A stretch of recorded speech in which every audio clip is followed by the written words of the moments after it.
Hi, I'm Wayne Tuttle, and welcome to Chasing Legends.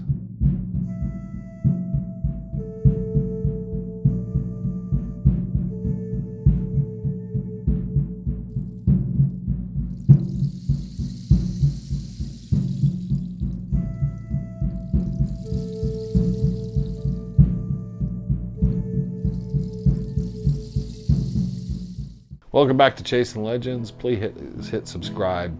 Please hit the notification bell and check out our website, www.legendsofsuperstitionmountains.com. The archival stuff, we're going to continue to build on that indefinitely this summer. We got some really cool stuff. Looks like between 15 and 20,000 slides we'll be digitizing, so a lot of that we'll put out there. So it should be some really interesting stuff and kind of continuing to go up, along with the bark notes and other material. That being said and done, let's get right into this week's Chasing Legends.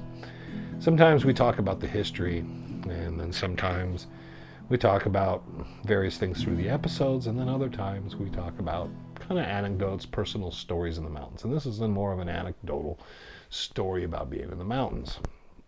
I won't say the person's name. I haven't talked to him in many, many years. You understand there's an embarrassing kind of moment or two in the story. So unless I speak to someone, and sometimes they'll say, yeah, you can use my first name, or sometimes, don't. No, it's cool. Tell the story. Just don't use my name. And in this case, I haven't spoken to the person in a long time, probably 25, 30 years. So I really just kind of leave that stuff out.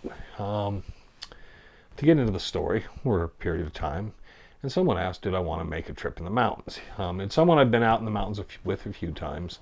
And he went around to get a few people together. He wanted to go in up around the Miner's Needle and up through Whiskey Springs. It sounded like a cool trip. The idea was get off work early. Someone would need to pick him up.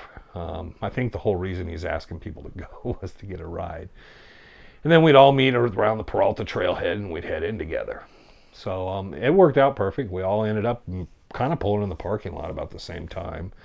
And I remember we got on the trail. Once we got up to where the trail breaks off for Whiskey Springs, one of the guys that was with us opened his pack and he had a 6-pack of cold beers that were been frozen in the cooler.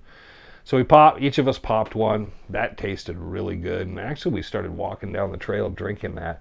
That kind of like on a Friday, you'd been working pretty much most of the day, but then you got that in you and we started just moving along. And I know everybody's thinking, man, that beer with the ice on it. I have recently introduced Trevor to that concept, and he found it to be very, very delicious. So anyhow, we're moving up into the box, and we got to a certain point, and I remember I sat down, and it was a rock that was shaped like a cooler. And there was a tree, like a mesquite tree, off to the side. And I looked around, there was a lot of little flat open area. It looked like somebody had been camping in there a few times, probably cleared it out a little. And I told everybody, I said, why don't we pitch our tents here? About halfway back in. So we can pitch here, use this site, leave a bunch of the gear here, and we still got an hour or two. We can go up and kind of work our way around the canyons and check some stuff out for tomorrow. We all thought it was a great idea, so we kind of throw everything together, and then we head off. What we did was we go up, we go over here. And then, you get up and go, what's that up there? And then you go up there. Then you look, what's that over there? So we go up here, and then we go across to there. Then we go back over here. Then we go across there.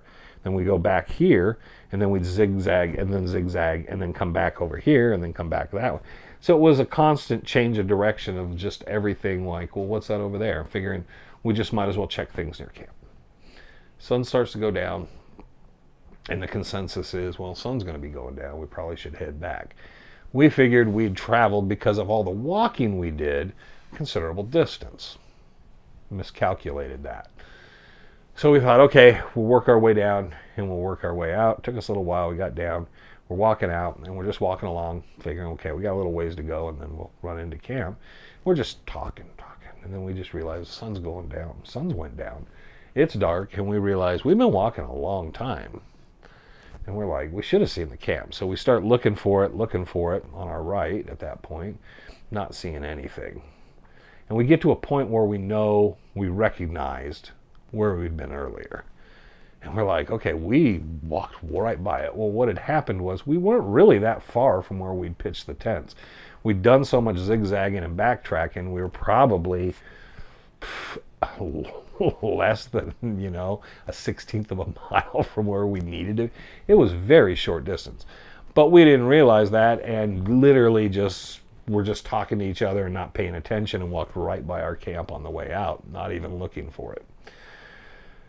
So we start working our way back, but then we only have a couple flashlights, so we walk for a little bit, take the flashlight, search.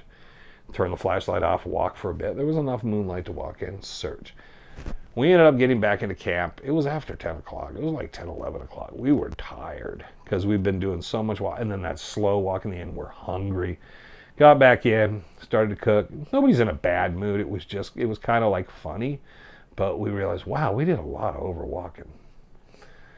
So we go to sleep that night, and the thing was, I finally got up and I said, hey, I'm tired, man, work and everything. I'm gonna hit it so I can get up early.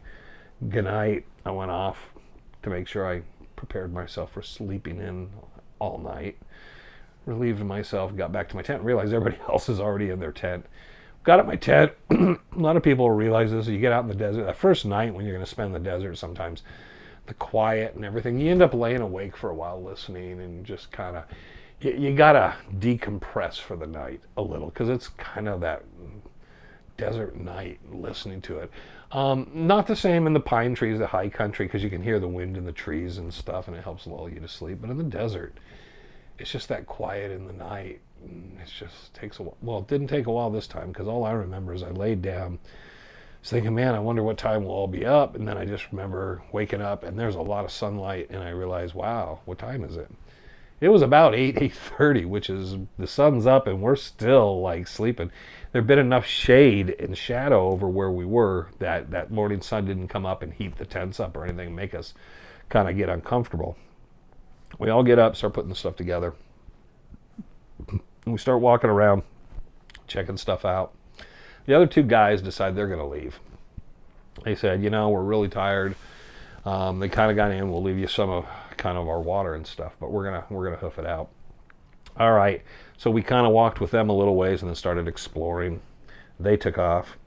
We're exploring. So the idea was explore around the area, a little south of us, or actually west of us.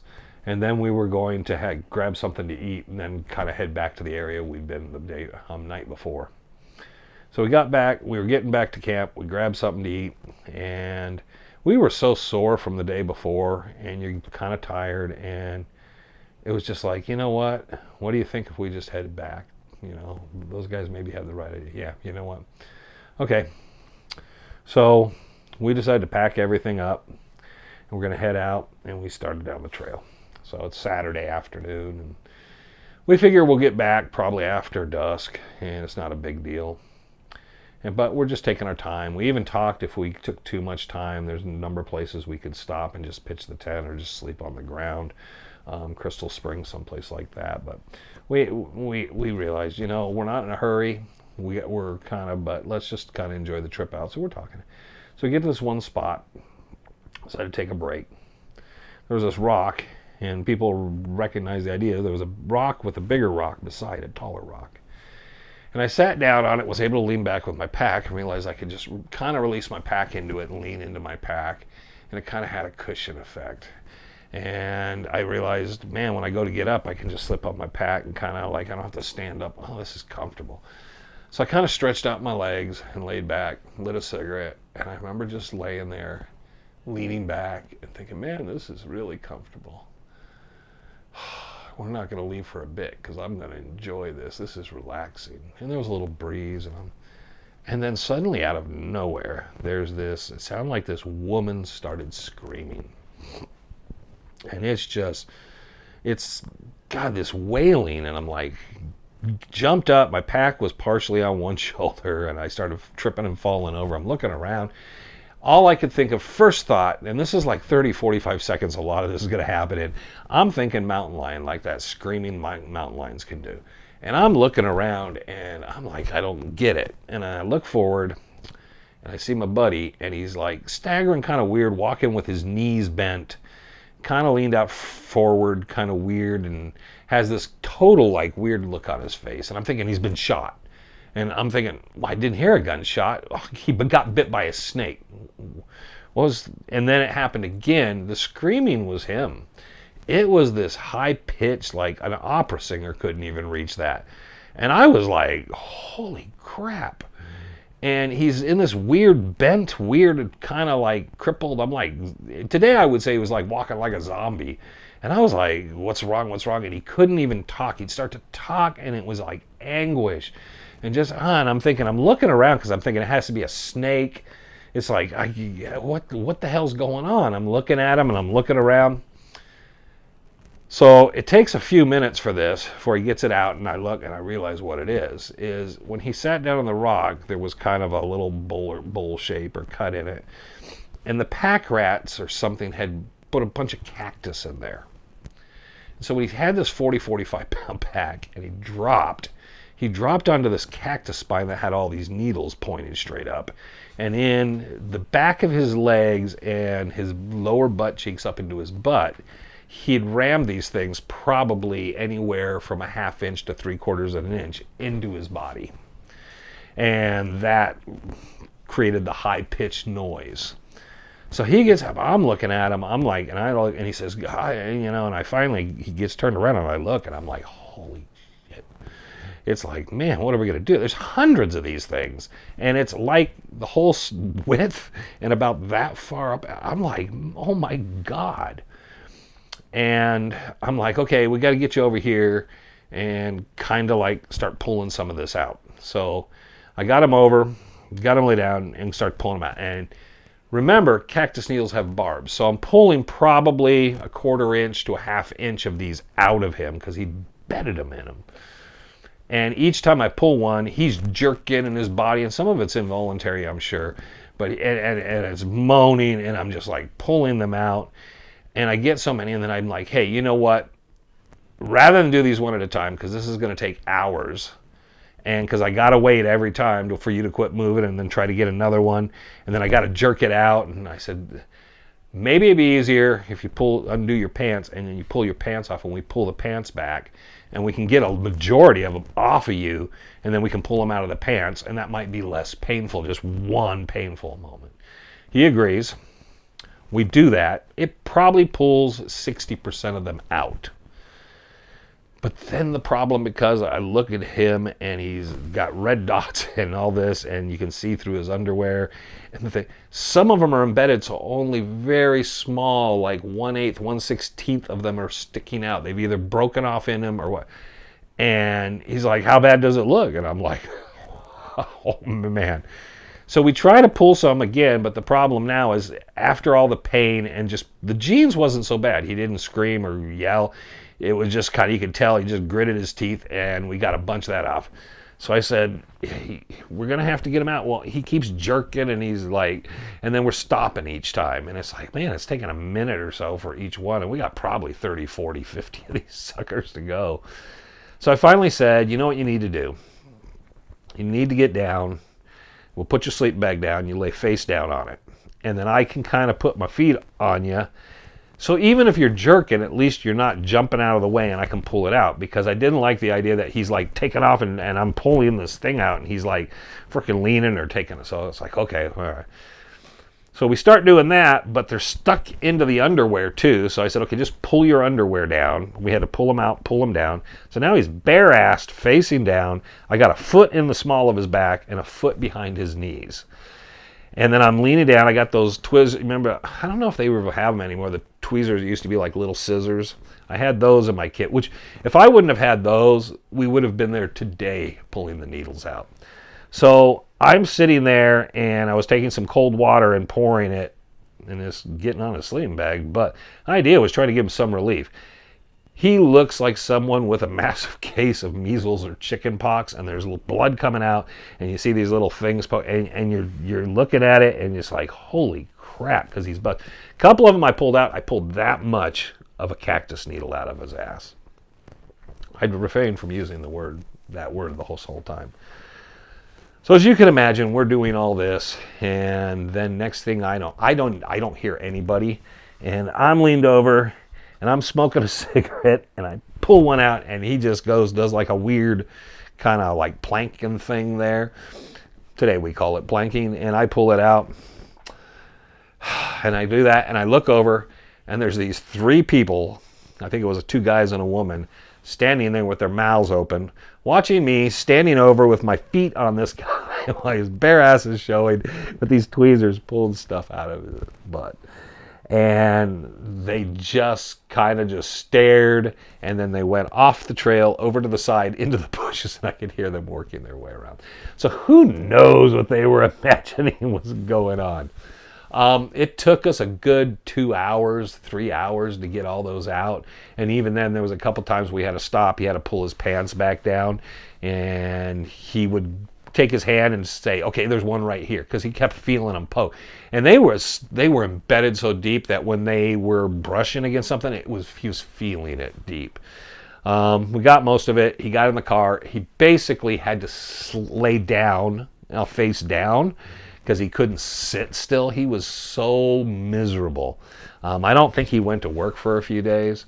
Obviously, the moral of the story, or whatever you want to call it, is whenever you go to sit down with a heavy pack and you think you're tired, still brush the area away before you put your butt down, because I will tell you, I have never seen someone embed stuff so deeply. Cactus needles, I've seen them go pretty deep. I was barefoot once, and I stepped into basically a cholla, a bunch of dead cholla, and got them all in my foot.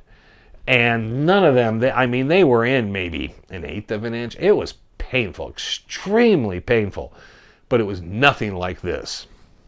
He did survive. I can't imagine the next day or 2 what it felt like, because anybody who knows, it gets those deeply embedded, and especially the longer they're there, it stays. Randy Wright and I went through a cholla field once, and basically, by the time we were done and we got back, I'd left a bunch of the chollas in my leg. I'd went through this really bad section.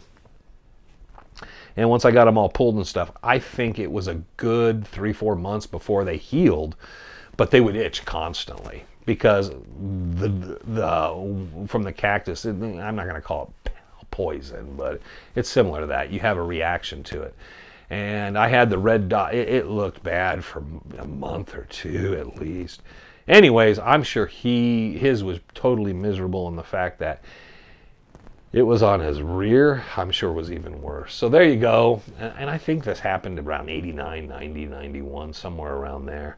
But it was a trip that was, again, I talk about some of these, it was totally uneventful.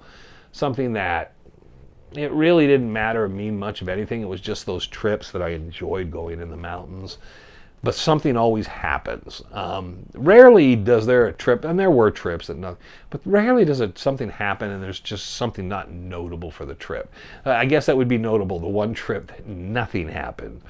But it was, I would say, it wasn't a productive trip. I don't know what we were really looking for. It was his general thing of interest. He didn't communicate. I think that's why the other guys left, is we really didn't know what we were doing. It was kind of nice, get out a hike, have that beer, and they were just thinking we can go home and we'll fucking have beers and watch football Sunday or something like that. So they probably left because of that. I hung around because he still needed a ride out, and I was enjoying it back in there until that happened. So anytime you're back in the mountains, sometimes you hear the mountain lions scream and you're thinking, oh my gosh, there's a big cat around. It might be someone just sat on a butt full of cactus. So there you go. So thanks for joining us. I hope you enjoyed that. I hope you enjoy the episodes. We're coming up on number 12, and we got Chasing Legends and archival stuff. We got all kinds of cool stuff we'll do through the summer. So there you go. But I hope everybody's having a good time. I hope all the mothers have a great Mother's Day. And as we roll through mid-May and into the summer, looking forward to the heat coming back and enjoying the hot Arizona summer. So thanks for joining us. Wish you all well. Until the next time, remember, I'm Wayne Tuttle. You're not. This is Chasing Legends.